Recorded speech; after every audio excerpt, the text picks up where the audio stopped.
Viral, momen haru ibu datangi pelantikan putranya menjadi satpam, ungkap sebuah harapan. Tengah beredar sebuah video yang menampilkan momen haru antara ibu dan anak. Tampak, dalam video tersebut seorang wanita berjilbab coklat mendatangi acara pelantikan anaknya usai menjalani diklat Satuan Pengamanan, Satpam. Dengan rasa bangga ia terlihat berfoto bersama putranya itu. Sementara sang putra terlihat menahan air mata bahagianya sembari memegang sebuah buket bunga. Sang ibu merasa senang karena putranya itu berhasil melalui proses yang ia jalani. Terdengar, sang perekam video menanyakan mengenai harapan sang ibu. Wanita itu pun mengatakan bahwa ia berharap agar sang anak segera mendapatkan pekerjaan dan bisa sukses.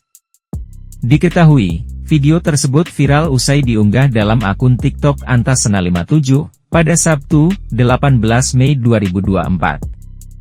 Hingga saat video ini dibuat, unggahan tersebut telah disaksikan sebanyak 1,5 juta kali dan disukai oleh 52.000 pengguna TikTok. Warganet yang menyaksikan peristiwa itu pun sontak merasa haru dan turut memberikan doa dan komentar dalam unggahan tersebut.